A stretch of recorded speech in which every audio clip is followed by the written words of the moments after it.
Hari ini kerana pengkhianatan itulah huru-hara negara. Sebab saya menyatakan di sini, kerajaan yang ada hari ini tidak fokus untuk membela rakyat. Yang dia fikir hari ini apa? Buat state election. Dia buat state election Melaka.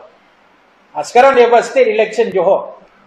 Sekarang nanti dia mau fikir mau buat state election mana? Itu Kedah. Nanti dia mau buat state election kita punya Perak. So, saya tanya kepada rakyat Malaysia, you nak harap ni sebuah kerajaan yang dia hanya fikir untuk dia survive dan dia menyusahkan rakyat untuk memastikan dia berkuasa.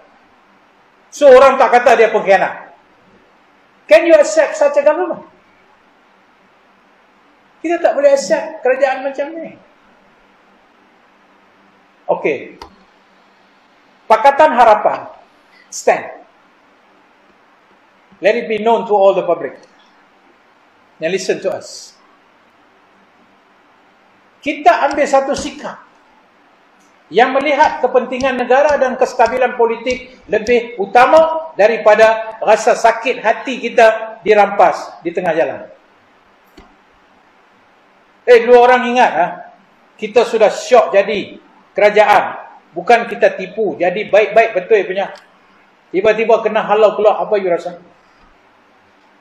Sakit tak boleh tidur malam.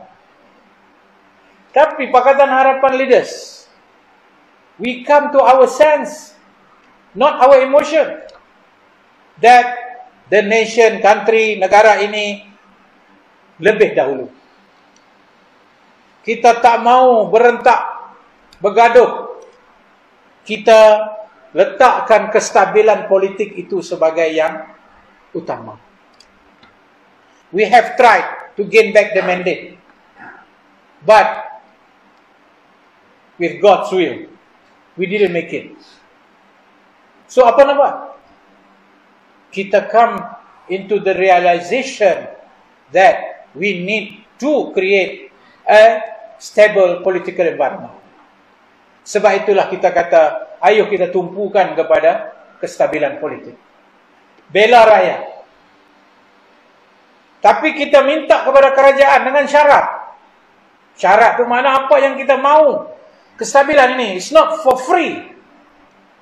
Maka kita kata, nombor satu, kita mahu penderitaan COVID, post-COVID ini, kita bagi peruntukan kewangan yang besar. Dan kita akan sokong kewangan itu.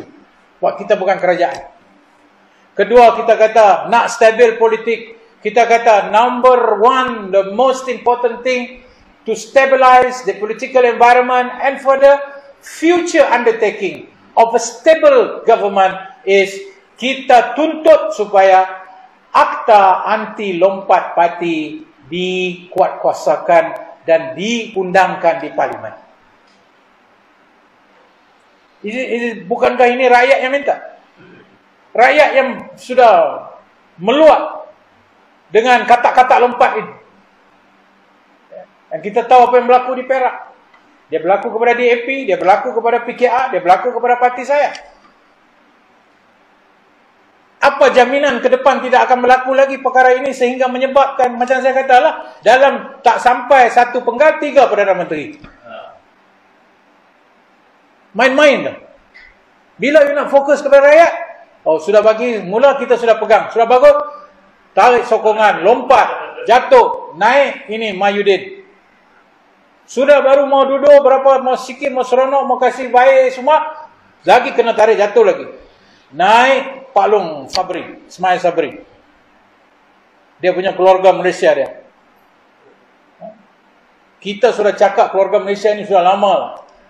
Kita sudah cakap, Malaysia Iciar. Sudah lama kita cakap. Dia hari ini baru paham, keluarga Malaysia. Ini dia. You sudah khianat, you sudah curi, you sudah rompak. Hari ini you cakap, Malaysia Iciar. Jadi kita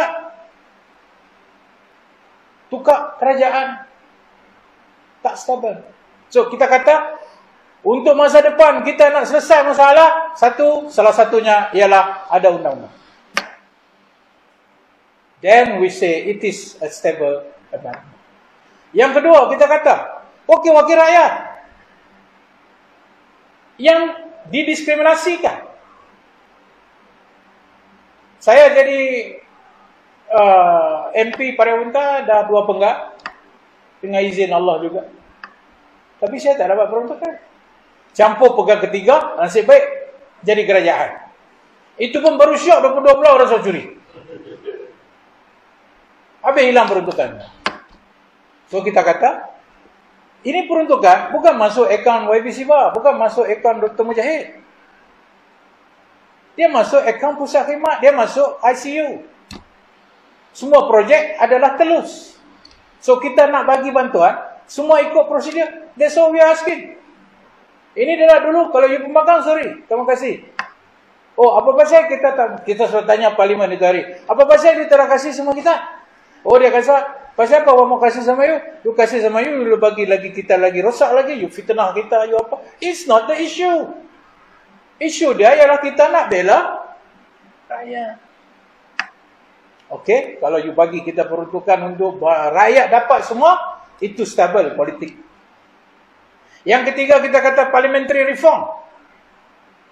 Supaya parlimen ini diberikan reform, antaranya yang kita pernah tuntut sejak Pakatan Rakyat, iaitu satu, isu peruntukan. Yang kedua, kita kata select committee atau jawatan kuasa pemilih, yang kita hanya ada 5 saja.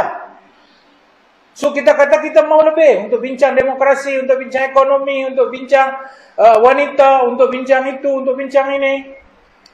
Sekarang hasil itu kita sudah ada tambahan select committee, di mana salah satu reformnya ialah kita sama imbang dari sudut keanggotaannya, dan pengurusinya itu dipengurusikan bersama oleh pembangkang dan juga oleh kerajaan. Kita perjuangkan PAC, Public Account Committee.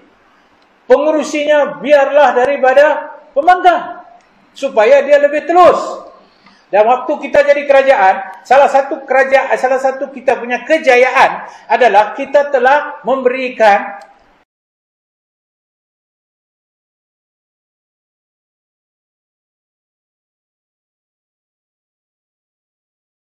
YB daripada pembangkang untuk menjadi pengurusi PAC. Masa itu kita punya yang berhormat Datin Datuk Nuraini daripada UMNO. Dan hari ini kita kekalkan begitu YB Wong menjadi pengurusi PAC. Who said we failed? We didn't fail. We have made the reform. We would just now want to continue the reform, we say. Kalau dulu kami jadi kerajaan 22 bulan, mungkin kita akan buat. Tapi oleh kerana you dah rampas ke I, tapi oleh kata I nak tengok politik yang lebih stabil, you do this. It doesn't matter, tak kisahlah. I tak buat pun tak apa, you buat. Kalau you buat, kita kasih stabil ini. Boleh capai kestabilan politik. Nah, sekarang kita sudah ada select committee yang banyak dan keanggotaan juga. Anti lompat, dia beri jaminan pada Februari ke-28 kita punya sesi, dia akan bentang masa ini. 3 minggu punya sesi. Who said we failed? It was our effort, not the effort. Macam mana orang lompat mau buat akta untuk tahan lompat, dia lompat.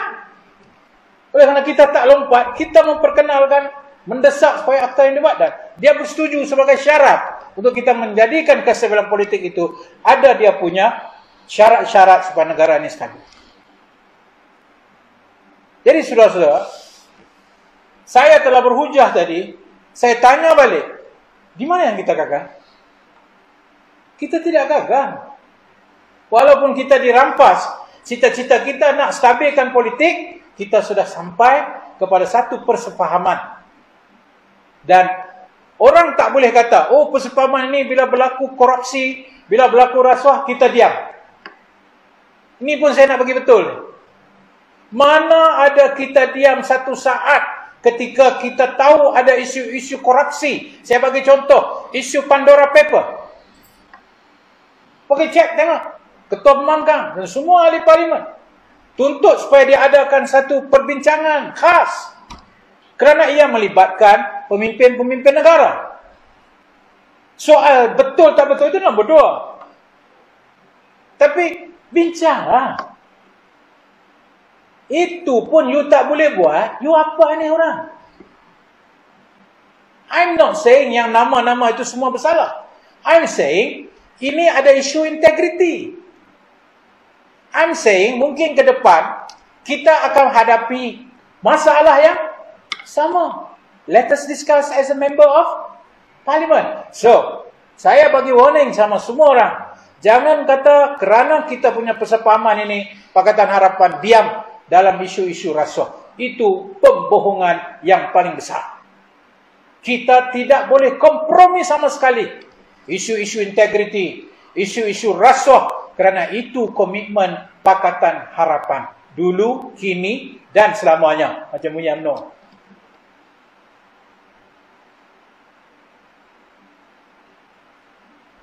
Di mana yang kita diam? Tuk-tuk timbul isu SPRM yang menimbulkan soal integriti. You see, we are not accusing anyone. No one is accusing anyone. Tetapi salah seorang daripada anggota panel penasihat SPRM menyatakan dia tarik diri kerana ada isu ketua pengarah SPRM yang dituduh, yang dikatakan ada kepentingan-kepentingan tertentu yang bercanggah sebagai dia itu badan yang mempertahankan integriti, then there is an issue. There is an issue. Bahawa ada orang dari kalangan panel penasihat itu sendiri yang tarik diri kerana tidak setuju, mereka tidak ambil tindakan yang tegas. Oleh kerana itu, salahkah kita kata, buatlah satu jawatankuasa, buatlah satu perbincangan khas di parlimen untuk tengok isu-isu SPRM ini? Illa.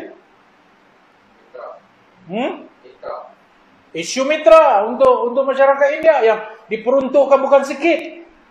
Ada isu skandal di situ. Salah guna wang. Tapi semua tutup. Adakah ini bermakna kita diam? No, kita lawan. Kita tak boleh duduk diam dalam perkara-perkara yang begini. Yang latest isu bagi pinjaman sebuah syarikat judi Genting Hong Kong tanpa jaminan. Rakyat biasa nak buat berniaga, nak buat pinjaman, mana you punya jaminan? You nak letak rumah ke, you nak letak apa ke? Mana? Tak ada? No loan. Ini bukan sikit pinjam tau. Ya. Berapa? 2 point. Nak dekat juga 1 MBB juga tau. 2.4 atau 2.5 billion RM. 600 million US lebih kurang tu macam. Tak ada deposit apa, tak ada jaminan apa. Kasih free saja sama you, bayar balik. Okey, orang kata, oh itu normal practice. Sebab dia yakin, tuan-tuan, that money yang diberi pinjaman itu dari Maybank, dari Bank Bumi Putra, CIMB dan RHB, these 3 bank, dia buat satu macam syndicate bank untuk kasih pinjaman.